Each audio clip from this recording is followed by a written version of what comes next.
Përshëndetje miq të emisionit ton. Sot do të flasim për një problem shëndetësor që mund të themi ka në çdo 10 veta 1 ose 2 persona, e cila njihet si ndezja e këmbëve. Pra, është një ndjesi, nxehtësie, pickimi ose shpimi në shputat e këmbës ose në thëmrën e këmbës. Nuk konsiderohet sëmundje më vete, por është shenjë, simptom që na tregon se diçka nuk funksionon siç duhet në nivelin nervor, metabolik ose në qarkullimin e gjakut. Cilat janë simptomat kryesore të saj? Një ndezje e këmbëve që përkeqësohet gjatë mbrëmjes dhe më shumë gjatë natës dhe ndikon deri në atë mas sa mund të na prishi dukshëm cilësinë e gjumit. Çfarë e shkakton ndezjen e këmbëve? E para, një neuropati periferike, që është dëmtimi i nervave periferik, sidomos tek njerëzit me stres dhe me mitokondri të ulur. Mbajini mend këtë tokë fjalësh, mitokondri e ulur. Së dyti, personat me diabet mellitus.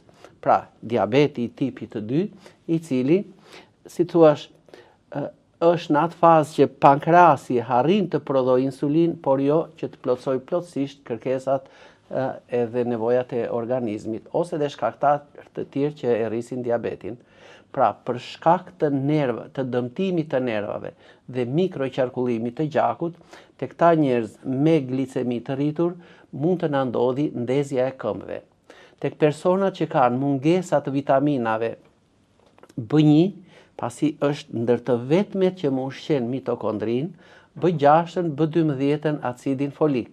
Mungesa e mikroelementve, magnez, zink, kalcium, kalium, hekur, bakër, selen, edhe pse këto janë në miniatur, pra jo element makro për organizmin, por element mikro. Tek personat që kanë një çrregullim të qarkullimit të gjakut, ose insuficienca kardiake, ose ajo insuficienca renale.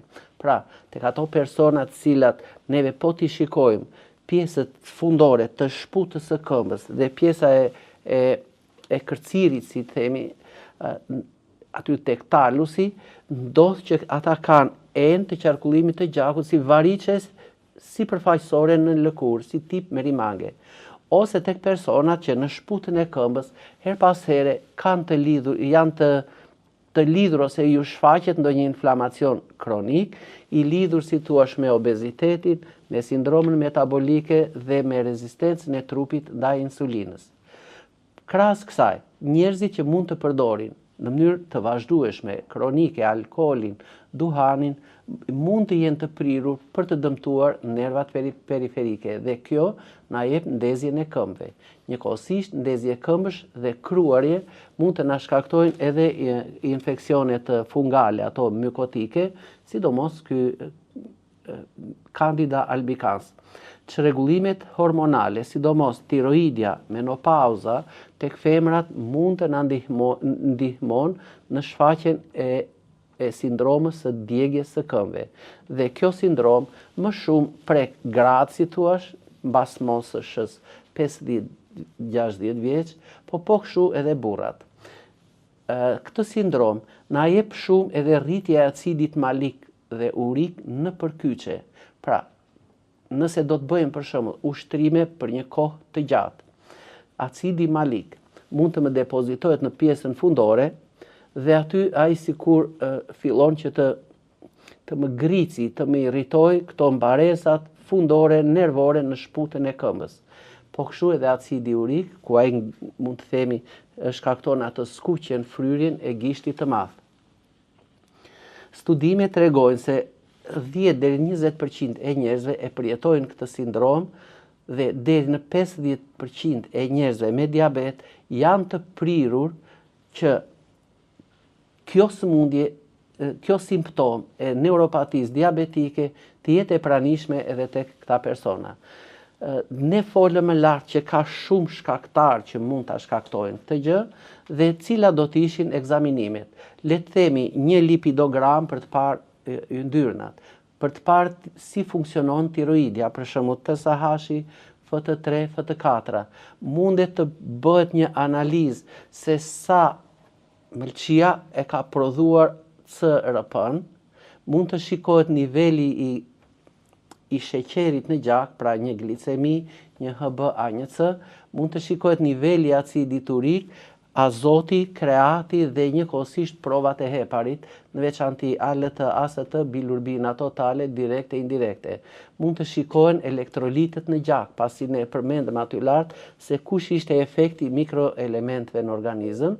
Mund të bëhet një eko-doppler për të parë si është sistemi qarkullimit të gjakut në gjymtyrët e poshtëve dhe mund të bëhet një elektromiografi e pjesëve fundore të këmbëve, shput, gjymtyr, për të parë si transmetohet ngacmimi nervor. Njëkohësisht shikohet hekuri, ferritina, vitamina B12, B1, B6, D-ja, magnezi, kalciumi, kaliumi. Pse përkeqësohet kjo gjendje kryesisht natën? Po të vëmë re natën, njerëzit qëndrojnë shtrirë, rrjedhja e gjakut është e lirshme dhe e vrrueshme në pjesët fundore të këmbëve, ulet shpërqendrimi nervor. Dhe njëkohësisht, duke qenë këmbët të ngrohta në një organ e kështu, atëherë kjo temperaturë e ambientit e lartë bën që acidi laktik të na grumbullohet lehtë në për artikulacionet e poshtme dhe të na japi me të vërtet këtë si ndezje këmbësh. Ju thash mbajini mend këtë tokë fjalshin, mitokondri. Çfarë është? Është një organel në brendësi të qelizës, e cila ushqehet shumë mirë me vitaminën B1 dhe i jep qelizave energji. Pra është si një urë lidhëse midis metabolizmit, nervave, mikroelementëve dhe acidit laktik. Mitokondria, pra kjo organel në qelizë, kur ka mungesë të vitaminës B1, nuk prodhon energji. Pra funksioni i saj është të prodhoj energji për qelizat. Por kjo energji, ATP e qelizës, kur prodhohet, duhet që së pari t'i plotësohen disa kushte mitokondrisë që kjo të japi energjinë. Së pari, ajo duhet të oksigjenohet mirë, që do të thotë nëse jemi në një ambient me tymra makinash e mungesë oksigjeni e kështu me radhë, kjo energji e prodhuar nga mitokondria do të jetë e pakët. Nëse jemi në një ambient të mbyllur, të ngushtë, pa oksigjenim të mirë, pra një mungesë oksigjeni, ndikon përkeq tek mitokondria. Nëse jemi të nervozuar, stresi oksidativ, sidomos i rritur, do të bëjë që mitokondrit të dëmtohen dhe këto të mos prodhojnë energjinë, por më shumë të na japin radikale të lira që këto të më dëmtojnë fibrat nervore, ato degëzimet më të holla. Djegja në këtë rast është simptom tipike e këtij dëmtimi. Diabeti, hiperglicemia dëmton mitokondrit në qelizat nervore për faktin se ky gjak që do të më qarkulloj nëpër këto mbaresat fundore të arteriolave. Kjo mungesë koenzimash do të më shoqërohet me një mungesë të koenzimave mitokondriale, me një mungesë të vitaminës B1, B2, B3, B5, B12, ose edhe acidin alfa likoik, e cila, ose edhe kjo koenzima Q10. Atëherë, që të gjitha këto, nëse nuk janë në barazpesh, në ekuilibër, atëherë do të kemi një deficit në prodhimin e energjisë ATP të qelizës, që do të thotë këto mitokondrit nuk prodhojnë në kushtet e mira atë energjinë, por fillon të na japi për shembull ndonjë çrregullim të saj, një energji të pakët në qeliza, dhe kjo do të më japi për shembull edhe një këputje trupore. Në një mos funksionim të mirë të mitokondrisë, pra në mos ushqyerjen e mirë të saj, të oksigjenimit të mirë të mikroelementëve, vëmë re se ndezja e këmbëve është gjithmonë në mënyrë simetrike, tek të dyja njësoj. Atëherë, kur e kemi këtë simptom, do mendojmë që kemi një mitokondri të ulur. Kemi një simptom tjetër që është kjo hipoksia qelizore, qarkullimi i gjakut i dobët në qelizat Pra, nuk ushqehet mirë qeliza me oksigjen dhe mitokondria në këto raste punon keq ose përkeqësohet edhe nga djegja. Kur dyshohet djegja mitokondriale? Me të vërtet analizat na dalin mirë. Trupi nuk e tregon këtë gjendje të tij, por kemi një lodhje kronike, kemi një dobësim, djegja është simetrike siç e përmenda më sipër, dhe kjo djegje më shumë përkeqësohet natën, derisa njeriu mund ta lëri edhe pa gjumë. Atëherë, në praktik mund të haset ky kombinim mitokondri, nerva, stres, metabolizëm i ulët. Si ndikon acidi laktik? Mekanizmi biologjik, kur mitokondria nuk prodhon atë energjinë ATP, qeliza kalon në glikolizë anaerobe dhe kjo rrit acidin laktik. Pra, kur nuk merr oksigjenimin mirë, fillojnë që të rriten acidet laktike që janë si maja xhami, si miell xhami, e cila do të më shoqërohet edhe me një ulje të pH-it dhe këto si miell xhami me të vërtet më ngacmojnë këto mbaresat nervore në shputën e këmbës dhe do të më japin pa diskutim atë ndezjen e këmbëve. Kur rritet acidi laktik më tepër?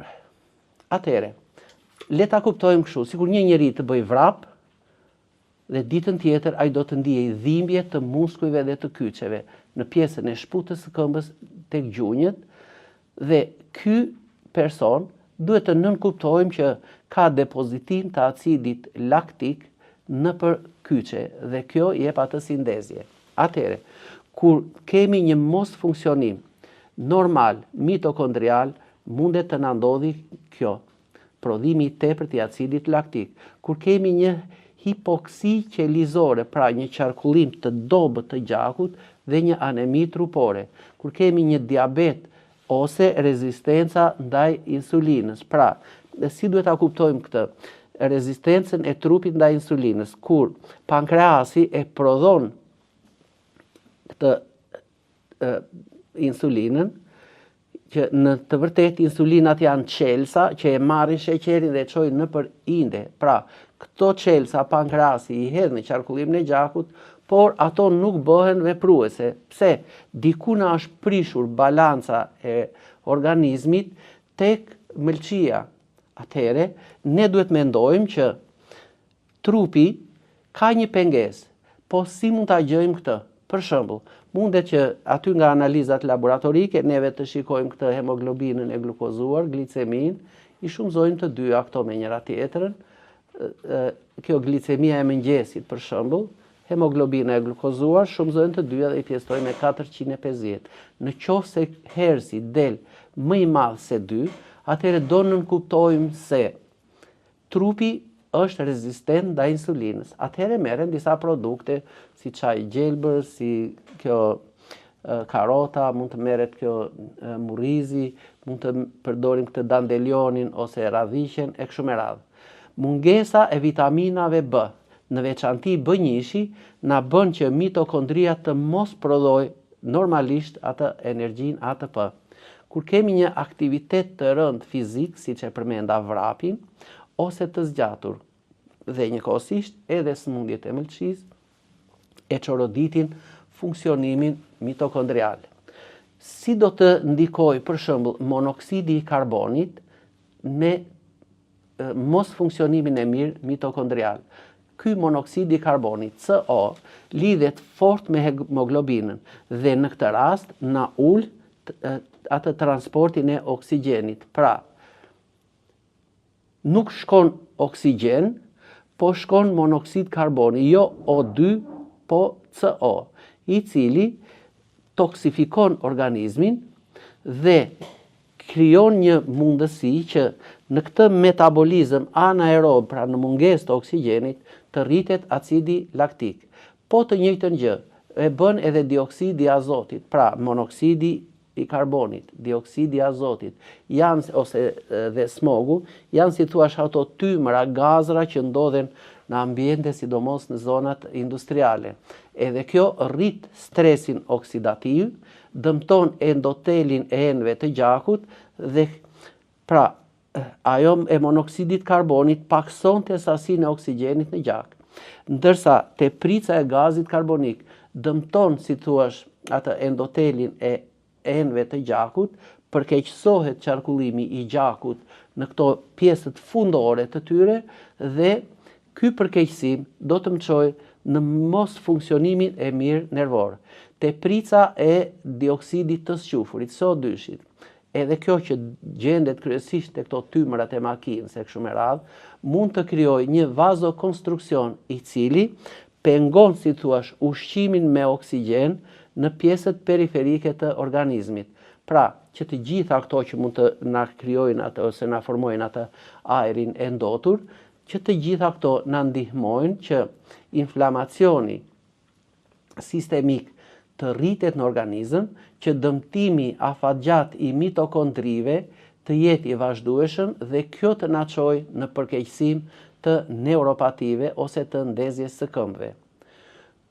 Kur bëhet ndikimi i dukshëm? Për shembull, nëse rrim në ambiente të mbyllura, pa aerosje, pranë sobave, oxhakëve, makinave, kështu me radhë, bëhet e dukshme. Persona që kanë diabet, anemi, sëmundje të mushkrive, ose edhe njëkohësisht ndonjë çrregullim të mirë funksionimit të veshkës, qarkullim periferik të gjakut të dobët, sidomos ato këmbët që janë plot me variqe e kështu me radhë.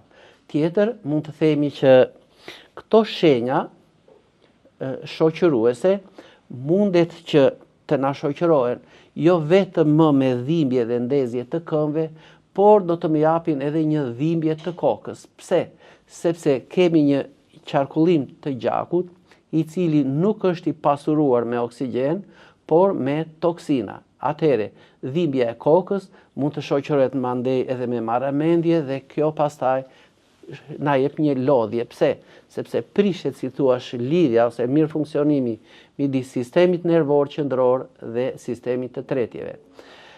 Mungesa e mikroelementëve, le të themi magnezi, është një mikroelement i cili rregullon përçimin nervor, ul hipereksitimin nervor dhe mungesa e tij mundet të na japi djegje, sidomos natën.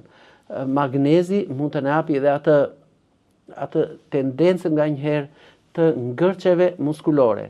Mungesa e kalciumit.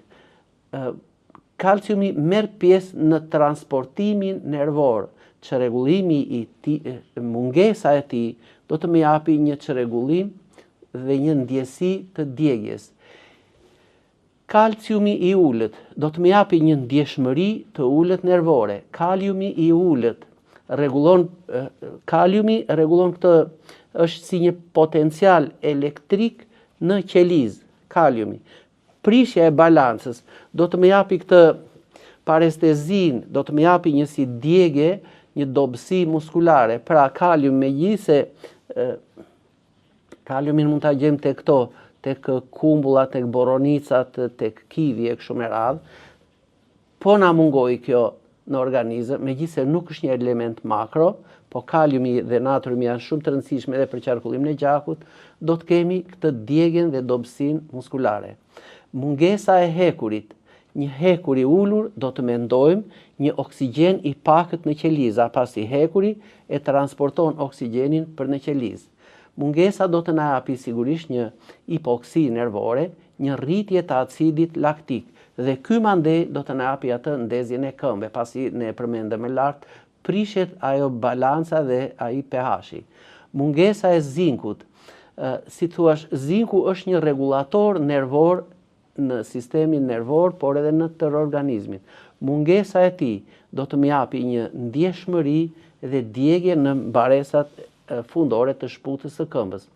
Po kaq i rëndësishëm është edhe bakri, i cili si thuash më mbron mielinën nervore. Çfarë është kjo mielina nervore?